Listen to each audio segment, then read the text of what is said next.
yung support na ipakita niyo sa akin, ay sana po ganun din po sa buong mga pamilya. Maraming salamat po. Thank you very much, Kapitan Mori Rivera! Pero hindi ko nga po yung aking hindi ko po magagawa lahat ito o hindi po dahil sa aking mga kagawad. So, alam niyo naman po, yung team Kap Mori po, di ba? Nandiyan po si Kagawad Josie Osa, Kagawad Robbie Trinidad. At siyempre, napakasipag, sino yung pinakasipag? Hindi na lahat na masisipag. Pero ito, masipag to. Si Kagawad Robbie Bautista.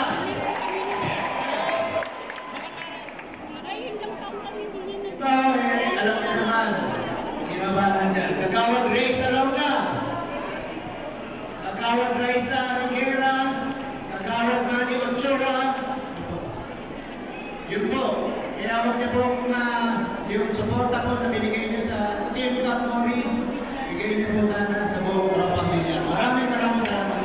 Thank you much, Kapitan Mori Riguera! Isa ba naman sa Hebe?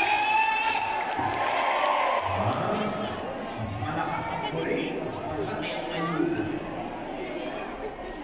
Pero ba magpaparapol tayo ng sasakyan na nakaharap na hindi makalabas sa isang sasakyan? Nakuha natin ang NDF 8637. Kanino sasakyan po yun? NDF 8637.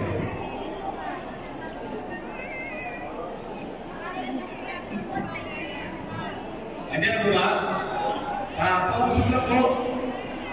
Kasi pag hindi po na gusto, ipaparapol na po natin. Okay?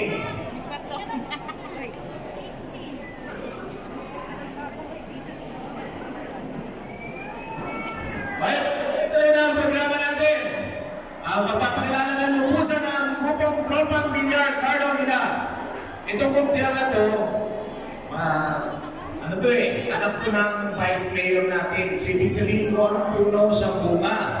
So, ibig sabihin, magaling talaga sa bis na patunayan naman niya pagdating sa konseho sa District 1. Kumbaga, kung ang mayor natin, katulog yung pangalan niya si Carlos Yulo, Carlo, ito naman, katulog niya yung gold, yung diamante. Talaga maasahan natin ito, matulogin mo ito. Ang ating konsehal, Jess Bustamante!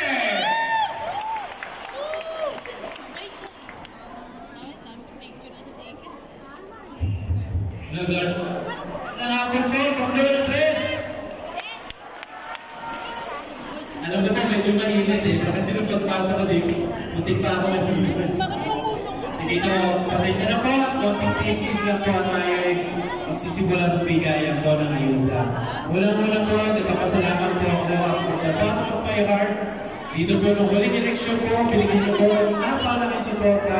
Naging number po po dito sa Pablo na Tres. Maraming salamat po.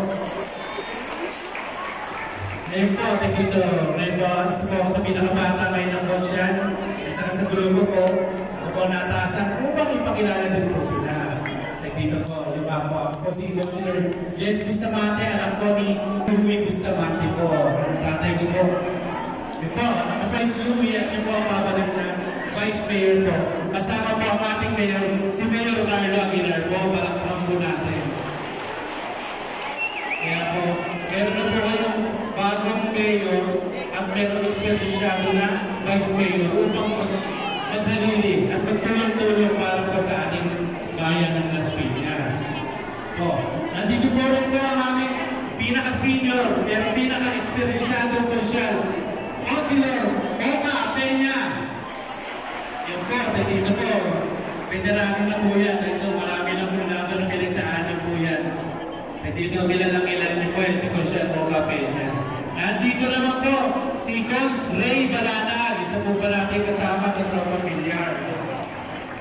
Nandito rin po si Doc Eric De Leon, ang doktor ng bayan. Ang tatay po niya ay dati po barangay captain po sa Daniel Fajardo. Kasama rin po namin, wala po ngayon si Alvin Aguilar. Dito siya po yung anak ni Cap Abit Aguilar ng CAA. Yung po pinakabata. At siyempre po, kasama rin po namin ang bisa ni Kap Mori. si Consiano Rex Riguera, wala rin po siya ngayon. Pero po yung po ang bumubuo ng tropang Bilyar ko.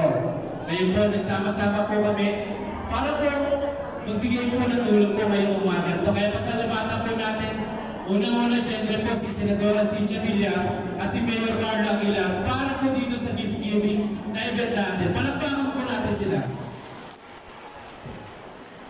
Kasama na rin po yung mga tinamaan ng huling baha. Alam ko po, marami po dito ang nabaha din po nung huli. Ang bilis po talaga ng tubig. At saka, yun po, isa po namin pinaplano para ayusin po natin ang mga bagong mga drainage. Pagdating po ng panahon at kami po, ako po, lalo po si Mayor Carlo Aguilar, mabilis po daw aksyon. Kaya po, asahan niyo po, hindi na po mangyayari ulit ang baha at kapag si Mayor ang nakaupo. Napaka po natin si Mayor Carlo Aguilar. Pangalawa po, ang bago po talaga namin ang servisyo, papabilisin po namin. Dito lahat po ng teknolohiya na gamit na bago, gagamitin po natin tulad ng mga dito sa internet, dito sa po kayo bumukuha ng mga permit nyo. Sa city hall po, di ba? Pumipila pa kayo palagi. Bakit hindi natin ilapit? Gumawa tayo ng mga kiosk upang sa barangay pa lang, hindi na kayo mamasahe papunta ng city hall, di ba? Pwede rin po ang mga ibang teknolohiya tulad sa cellphone para doon na lang po tayo kukuha ng business. Lahat ng traffic permit, inalapit na po natin, kaya ang servisyo po natin, lalo pa itingin po natin. Yun po ang balak po natin gawin. Po, Mayor Carlo, palakpakan po natin. At ang green card po, dito, ang pangako po ni Mayor, gagawin na natin digital po yan. Hindi na po yung pipila. Sino na po yung card? Ba't may nagkakasakit? Nasa kamay. Gano'ng matagal? Napakahirap po, di ba? At dito pipila pa kayo ng hali pa lang gabi na kayo makakatapos.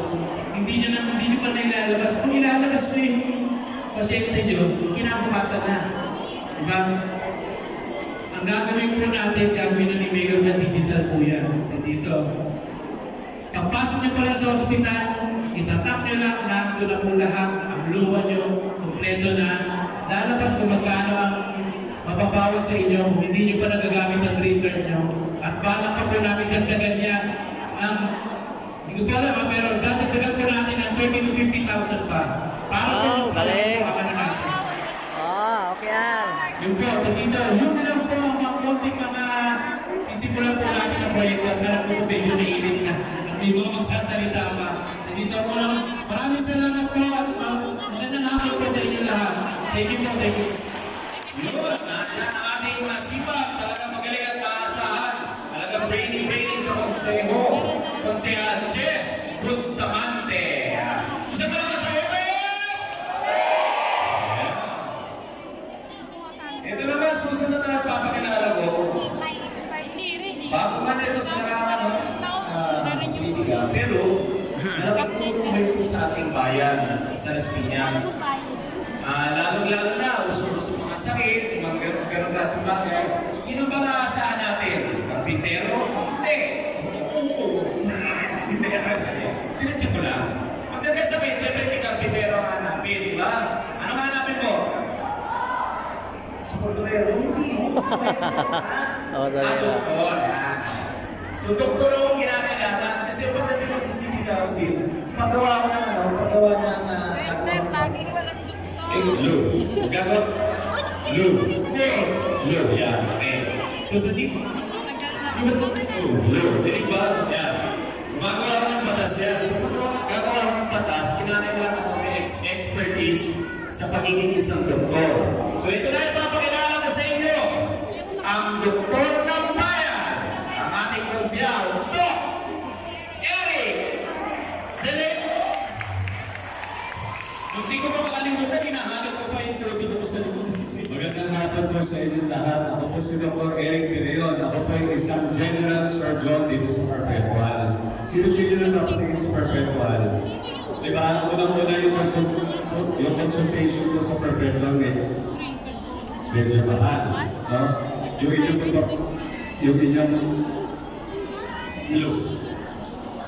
Yung inyong mga laboratories, yung mga CT scan, medyo mahal po, di ba? Pag tinanong ko kayo ngayon, sino ang doktor nyo? O dapat may doktor na kayo, di ba? Pag tinanong ko, sino ang doktor nyo? Kung Eric de Leon, siyempre, Dr. Eric de Leon, di ba? Kung kayo po ay walang private doctor dati, ngayon meron na. Si Dr. Eric de Leon, no? Ang ating po Las Piñas District Hospital, sino po nagpapatingin sa District Hospital? Okay? May mga pagkakataon po na sasabihin sa inyo walang available na kwarto. Di ba? Kasi yung 200 bed capacity lang po siya. Ngayon po, sa tulong ni Senator Cynthia Villar, magiging 500 bed capacity na po yun, ha? 900 million po ang binigay ni Senator Cynthia Villar para dyan, okay? So, ipagmamalaki po natin yun. Hindi na kayo kailangan pumunta ng PGH. No? Kasi ang magiging pangalan po ng District Hospital ay Las Piñas General Hospital. Okay? Kapag sinabi po ang isang hospital ay magiging General Hospital, kailangan po kompleto yun. Meron po magandang X-ray, may magandang ultrasound, may magandang CT scan, may magandang MRI. Marami po siguro sa inyo ngayon, nagpapatingin, hindi na kayo na request for CT scan, hindi nyo rin kaya magpagawa. Diba? Sa awa po ng Diyos, sa tulong ni Senator Cynthia Villar, lahat po yan magiging available. Okay? Okay ba yan? Okay ba yan? Isa pa mo sa solusyon na naisip ko, kapag ito kay Mayor Carlo, no? Papalakasin natin yung mga barangay health center, no? Kasi mararanasan po rin yun sa district hospital, mahaba ang pila, no? Naisip ko po yung lahat ng barangay health center ay palalakasin natin, lalagyan natin ng doktor, lalagyan natin ng libreng gamot, para hindi po tayo lahat magpunta sa LPGH, okay? Pwede tayo magpunta ng consultation sa kanya-kanyang barangay. Ang district hospital po, magiging referral hospital na lang siya. Ibig sabihin, kapag nagpatingin kayo sa health center at hindi kaya, saka lang ipadadala sa district hospital.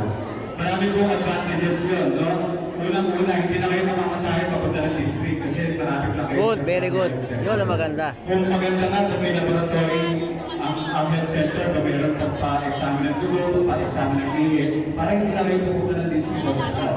Mas maganda lang yung libreng gamot, para hindi na kayo pupunta sa Dumiga para bumili ng gamot. Okay ba yun? Okay ba yun? Lahat po ng mga pinaplano ko, konti lang po yan sa mga pinaplano ko, no? Pero maging maisasama mo para lang po na tutulungin na kami. Hindi ko mo magagawa ito na ako sarili ko lang, no? Tulungan niyo po kami from Senator Villar,